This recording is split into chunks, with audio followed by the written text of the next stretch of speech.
What's up, guys? It's Bunny. I'm back again for a whole nother video. Flash is having his dinner right now, so that's why he's not in the video.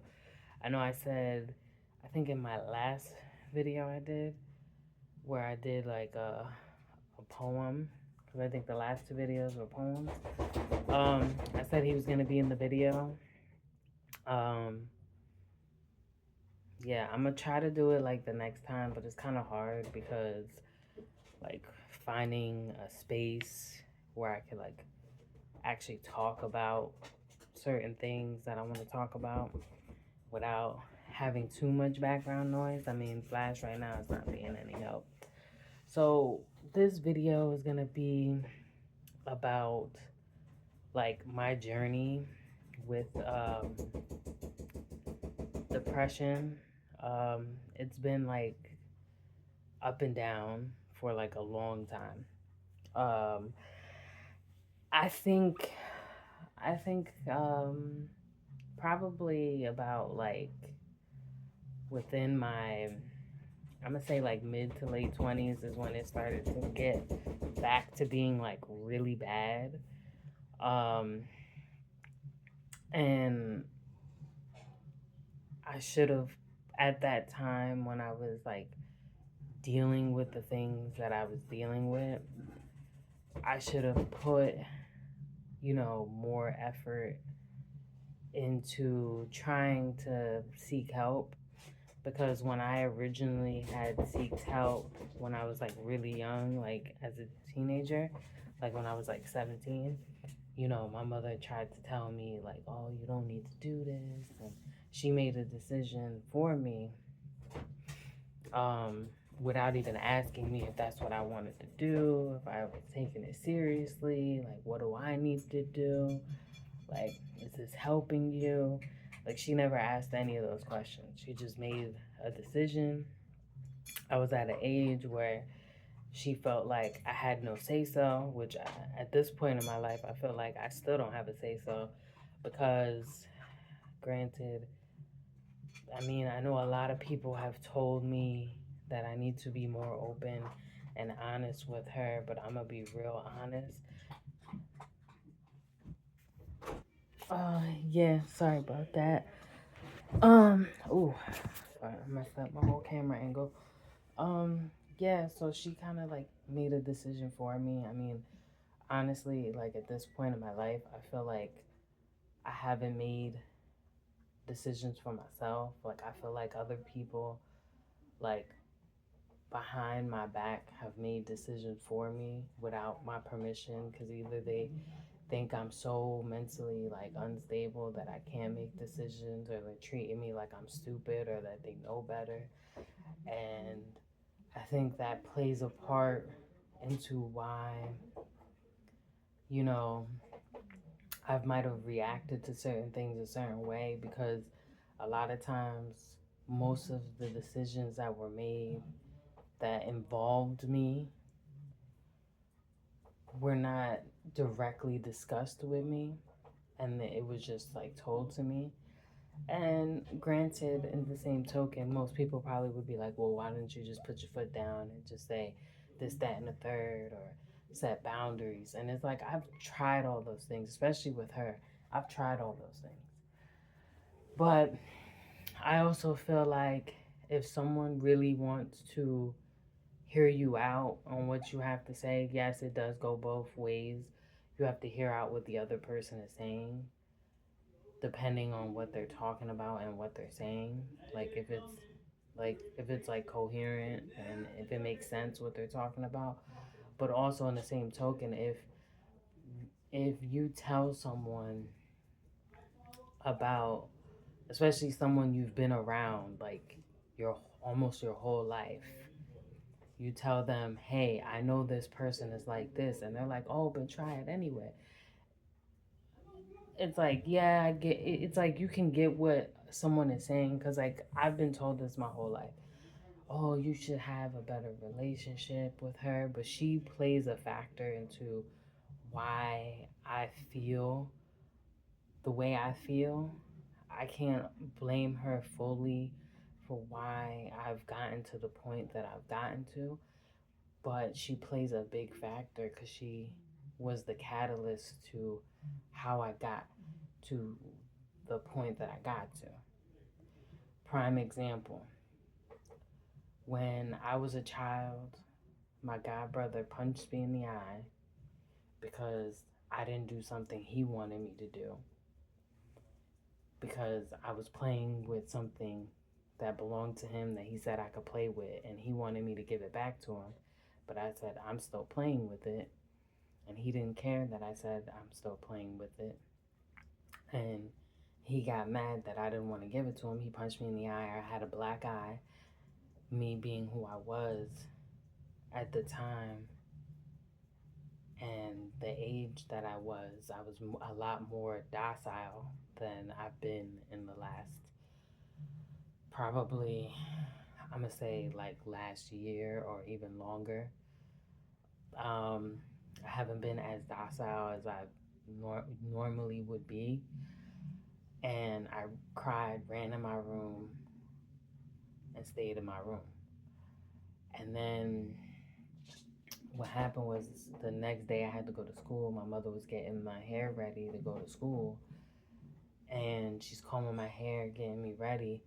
And she asked me, what happened to your eye? And I said, well, he punched me in the eye. And she asked me, well, what did you do? And I go, well, I cried and I ran in my room. And she told me weak people don't cry. Mind you, I was like, I had to been, 8, maybe 9 years old. And I wasn't one of those kids that at the time that was big on being able to defend myself, because most of my life I got bullied. So that wasn't really who I was. And I just took the bullying. I never really fought back.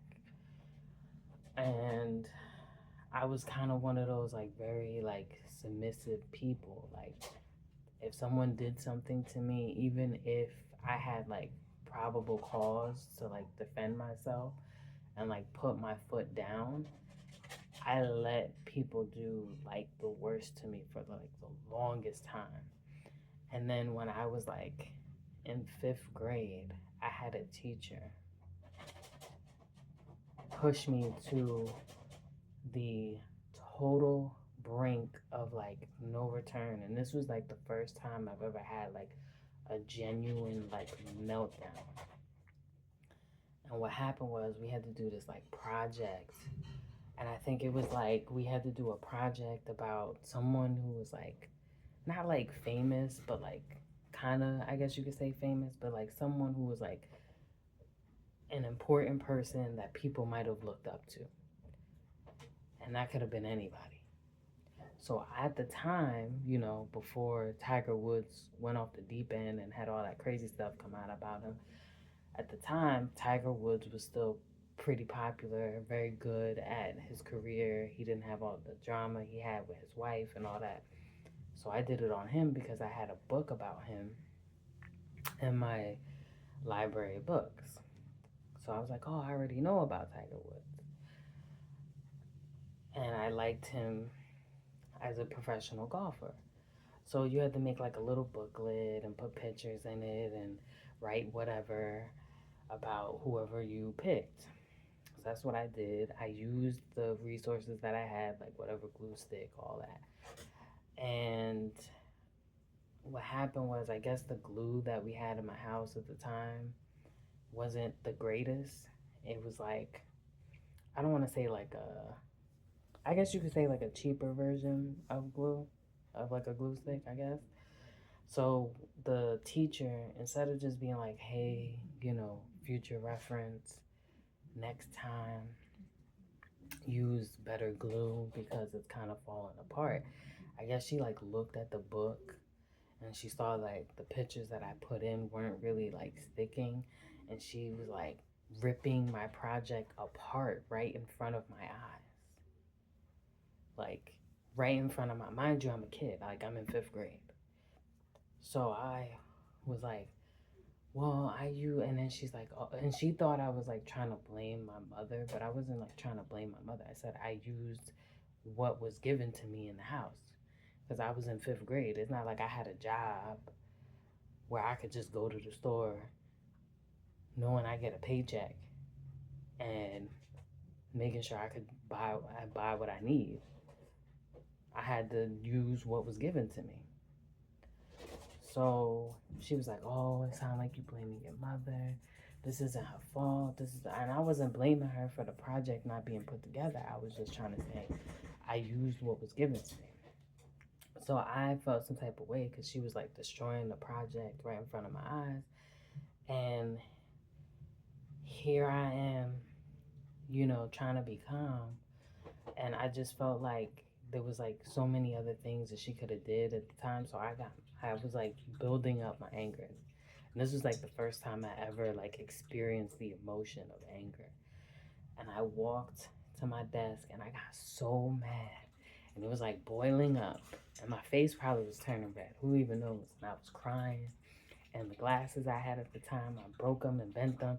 And this was when they didn't have the glasses that I have now, like with the plastic. It was like that hard wire type glasses. So they bent real easily. And I slammed down in the seat. And then she was like freaking out and all this and that. And it was like a whole big thing.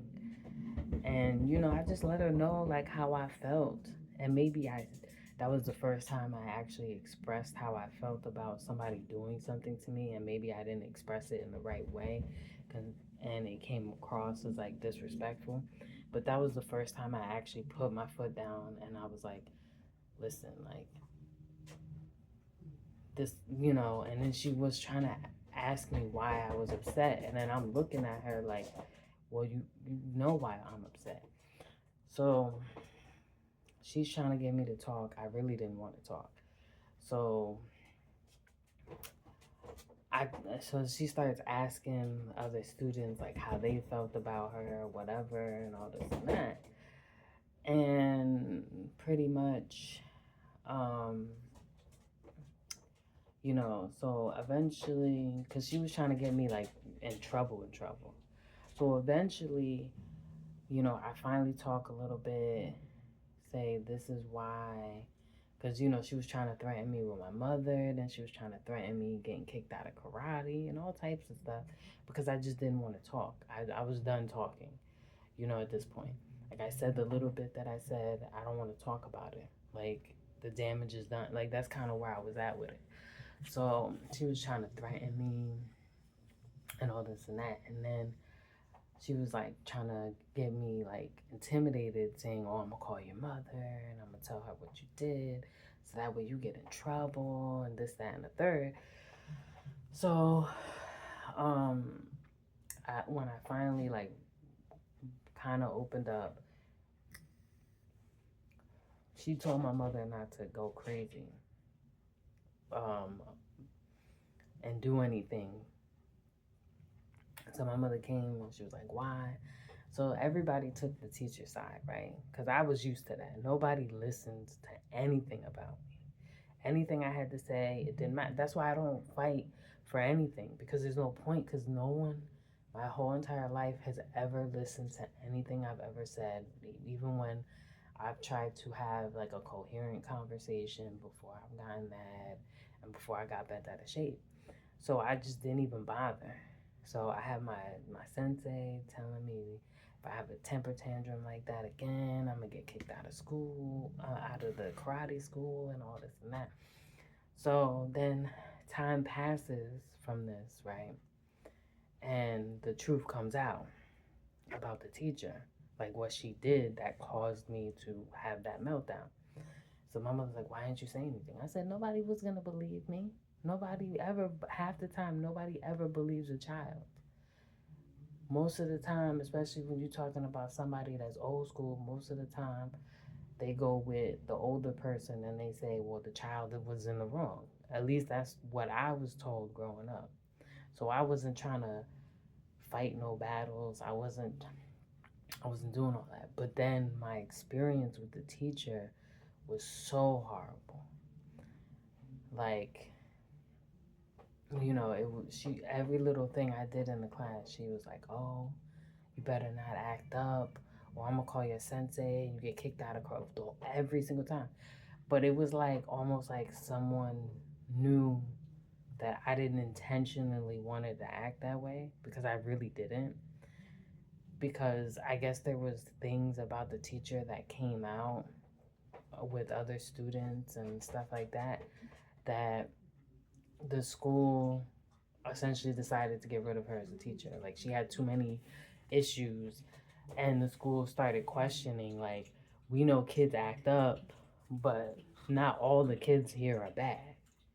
Like, something is wrong here. So they questioned her as a teacher, and they essentially got rid of her. I mean, that wasn't my goal, but that's what happened. Um, and and that's part of why I think I started growing up in defense mode, why I can't trust anybody, because my whole life, when I did try to trust people, or I did try to be docile and nice, and people were stepping all over me, and people took advantage of me, and people treated me stupid, and people thought I was so dumb that I wasn't gonna make it past like a certain grade. Like, I just wasn't treated like a human being from the start of when I started getting older and I was at the age of going to school, and that played a part in a lot of things too. But at the time, I probably didn't think about it because I was young. It was like the even with the situation when um when I pretty much when we used to live in an apartment in Irvington, and the washers and dryers was in another section of the apartment to wash your clothes, and I had to pee, and I was a kid, so you know how a kid is. They have to pee. They have to pee. Like, they can only hold it for so long. So I'm telling my mother, I really gotta go. I really gotta go. She's doing whatever with the washing machine. She's like, oh, give me a minute. Give me a minute. I'm almost done. I'm almost done. And I'm like, I gotta go. I gotta go. I can't hold this. It's about to come out. So I got tired of waiting. Mind you, my apartment wasn't that far away from where the washer and dryers were. I ran inside that apartment so quick, went to the bathroom, washed my hands, was about to go back out to the laundry room. This woman comes in. I thought the demon spawn came up in the apartment and was about to kill me. I was like, oh my God. I see my life flash before my eyes. And she got so mad. She was like, what did I tell you about running off? And this, that, and the third, and whatever, whatever. And I was like, I didn't intentionally run off. I told you I had to go to the bathroom and I couldn't wait anymore, and I was about to pee on myself. And she was like, I don't care. You should have just waited. I told you that you should have waited for me, and I don't like you not being in my sight. So she got mad. She got a broom. She beat me with a broom, right? And I had this long red mark on my arm. And at this time, I was going to Huntington Learning Center. And the way they do it there, I mean, I don't know. I think they're still around. I'm not even sure. But pretty much what happened was, while I was in school when I was younger, um, my parents had found out that it's not so much that I was stupid. It was just that I had to go to a different school that focused more on the students, and they just had to find a better way of like getting me to focus on the work. So it's not that I didn't know how to do the material or didn't understand the material. I just needed someone to explain it to me in a different way and get me to focus on doing the material. So they decided to get me into tutoring, and that's how I ended up at Huntington Learning Center. So I'm there. They set you with a particular tutor, and unless your tutor that you work with isn't there the day that you decide to go, they put you with somebody else. So you always get, like, essentially you always end up with the same person, especially if you like that person and they work well with you and all that. So I had the same lady, and she was a real nice lady. And it was like summertime, so I had like overalls, a short sleeve shirt. So my arms were open. Totally forgot about the mark on my arm, right? Because it happened earlier in the day. Because when I went to Huntington Learning Center, I went at night. So she looks at my arm. She's like, what happened to your arm? Who did that to you? Like, almost like she knew someone did it to me, because it looked like I had a mark, like somebody hit you. And I said, oh, my mother hit me with a broom earlier for going to the bathroom. So I'm a kid. So at the time, I didn't think about how that sounded, but essentially there was truth behind it. But I didn't think about how it sounded. But it, like, it sounded bad, like when I thought about it when I was older, but there was truth behind it because essentially that's why she hit me. She didn't hit me because I was bad and I broke something. She hit me because she told me to wait for her. I'm telling her I really got to go to the bathroom. I go to the bathroom. It's not like I ran away. And she beat me like I did the worst thing in the world. So they have a little meeting. She has a little meeting with my parents, and my mother's going off. And the part that was pissing my mother off was how the lady knew that it was her. So she's making a whole scene, whatever. So the lady's telling her, they're gonna look into bringing DYFS to the house, and that's how DYFS got involved in my life at some point. And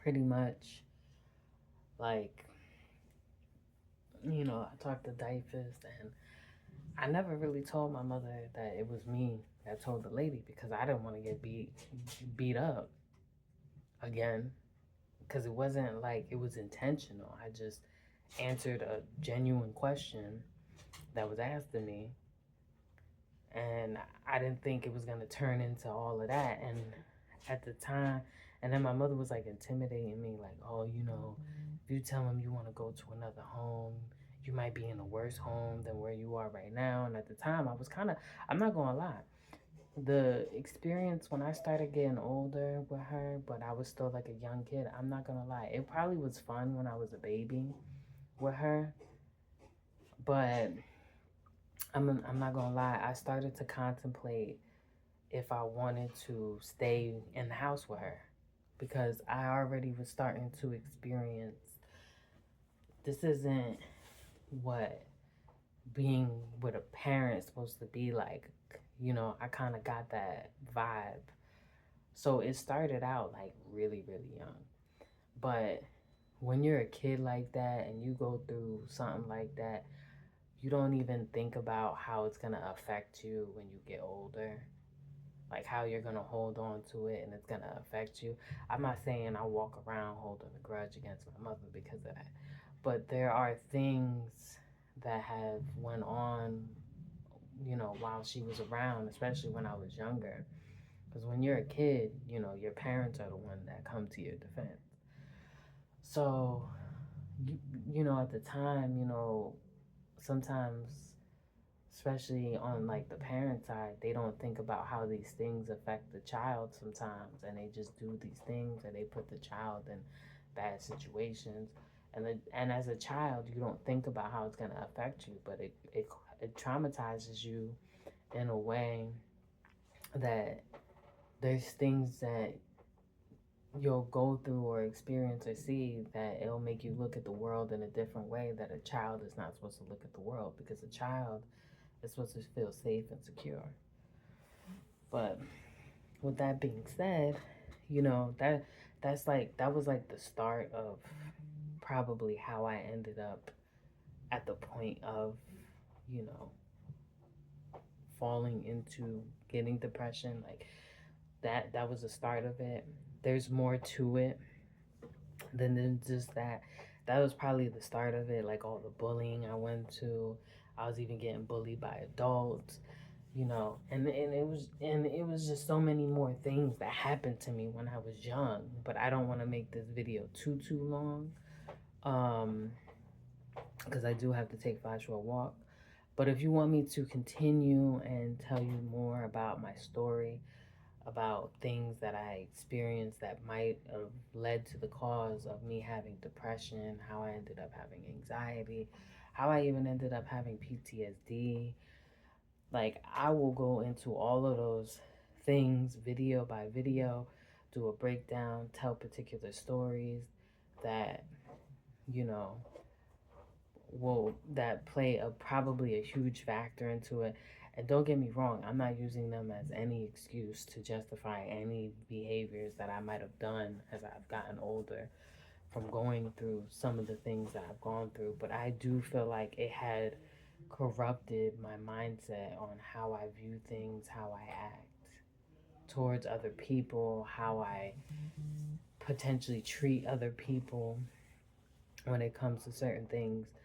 I do think that played a factor, and I kind of feel like after I've had a moment to myself the night before, I think my mother has interjected herself into my life so much that I feel like that's why a lot of things have played out in my life the way they have, not just from my actions of things that I've done, but from how much she tries to be in my life and how much she tries to control it like a bully, and how she tries to tell me what to do, how to do it, how to move, how to breathe.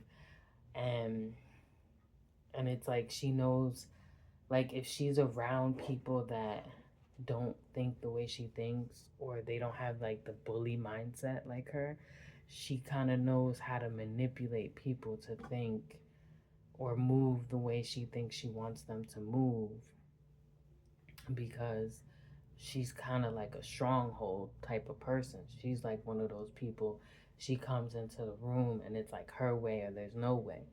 And it's like, it, I guess to a certain extent, you kind of have to do that with certain things in your life, but you can't be like that with people that you claim that you're supposed to care about. And I think,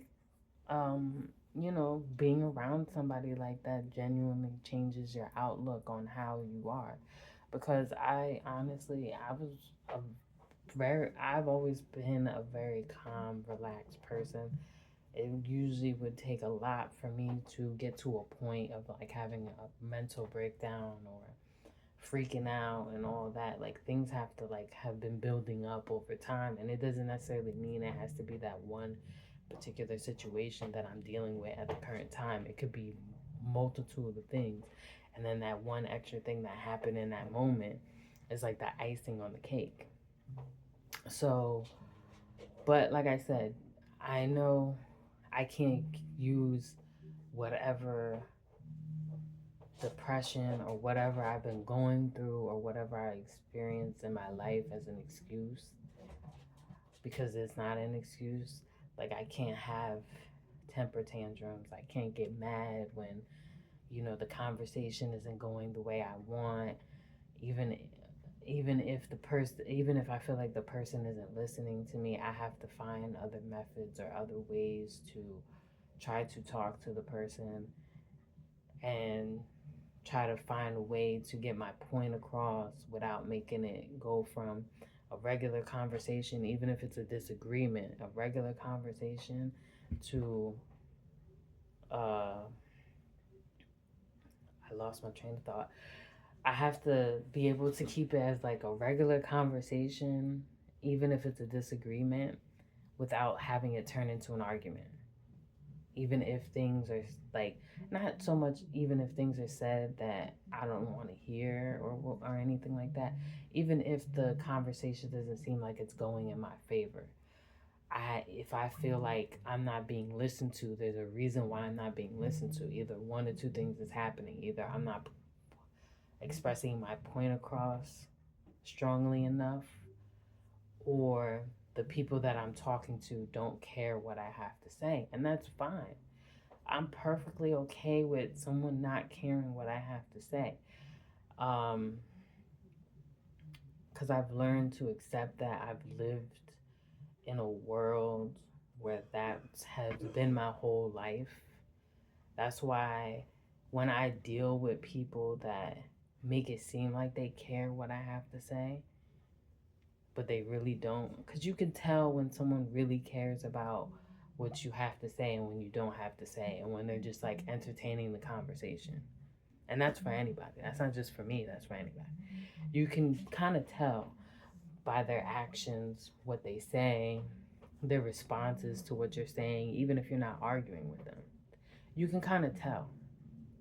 It's like written in the pudding. Like, it's very obvious, it's very clear, you know what I'm saying? So that's why when people like, that's why, in a way, like a lot of the things that has happened in like the last like few weeks, that's why I said I feel like it was bound to happen because and not just because of my lack of effort with doing certain things, because of what I was going through.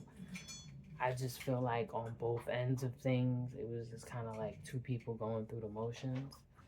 So a lot of the things that kind of played out in the situation, and I'm not gonna say I don't play a factor in that. There's things that I've done, you know, that will look disrespectful or come across as disrespectful, or like why would you do that, and all this and that. And I have to realize that there are just certain things that even if you feel some type of way, and even if you're not genuinely doing anything wrong to the person, like for example like cheating or anything like that, it will look crazy either way. Like it will still be disrespectful, it still will be taken the wrong way, and it doesn't even matter how much someone loves you or doesn't love you. It's kind of hard to come back from certain things depending on what it is that you did or didn't do, if that makes any sense. And I have to learn how to like just be like, hey, this is how I feel. And then if the person shows me by their actions or what they say that it doesn't seem like it like registered to them, I just have to take it for what it is. People are who they are, and people show you who they are, and you can't change somebody. If that's who they are, that's who they are. And if they want to make changes, maybe they don't want to make the changes for you, but they want to make the changes for somebody else. But you just have to accept that. And I've come to realize that that's just kind of what it is sometimes. Or sometimes people need to realize that, um, you know, people come, not only do people come and go in your life, but sometimes people come in your life for a certain time, and you kind of have to accept the fact that maybe they weren't meant to be forever. And if they were meant to be forever, um, there will be things that happen that play into those things. But sometimes things happen for a certain reason, and you have to kind of try to figure out why they happened. Not just if you were the cause or if the other person was the cause, why it happened, why it played out that way. Was it a ripple effect? Were there things that were led up to those things, whether it was your fault or the other person's fault or both people's fault? You have to think about all of that when you process a traumatic situation happening, especially not only with yourself, but even when other people are involved in things that you deal with. So I mean, it's a bumpy road. When you're going through something like this and you're not around people that understand, like in your general environment. I'm not talking about like outside people. I'm talking about like people that are around you on a day to day. When you're around people that don't understand or they act like they understand, it your journey to healing is like so much harder because you're essentially doing it by yourself, because you don't have anybody to um, tell you like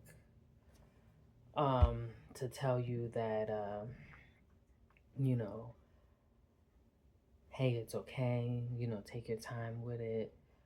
um, it's a process, it's gonna take time, it's not a 1, 2, 3 thing, you know what I'm saying? When you have someone who has the mindset of like no empathy, or they don't take mental health seriously, um, you're gonna hear stuff like what I've been hearing. Oh, you let yourself go, you're fat. Oh, you're weak. Just get over it. It's not that serious. You know, like you're gonna hear all those things on a day to day, and it's fine. It's fine, but it's not fine. And the reason why I say it's fine is because you have to know what environment you're around, but you also have to find out ways to make your environment better than what it is, whether that means leaving the environment you're in or, um, you know, going to a place to escape or whatever it is. And you have to just know people are going to be who they are. Like, you can't change somebody. If they want to help you, they're going to help you. If they don't want to help you, they don't want to help you. If they're going to care about your problem, they're going to care about your problem. If they don't care about your problem, they don't care about your problem. This is point, period, blank. If someone genuinely cares about you, even if they feel like they can't be around you for whatever reason, whether it's because they can't be around, there's a straight up fly up in here, and they can't be around you, you'll know that they care without them being there. In your presence, but in the same token, sometimes you just need that person to just physically be there next to you. So I do understand in that aspect. I do know I have to, because it's gonna take time. Because I'm like there's a lot of my demons that I kind of like brush to the side. Um, like I've done like mechanisms to kind of mask the things that I have been through, so that way I wouldn't have like a complete meltdown. But I've never actually like fully healed from them, where I said, okay, I went through this, it is what it is, it's always gonna be there, I'm always gonna have that scar, but I can't put the burden of what I've been through onto someone else, whether that's a new friendship, whether that's a new relationship, whatever the case is.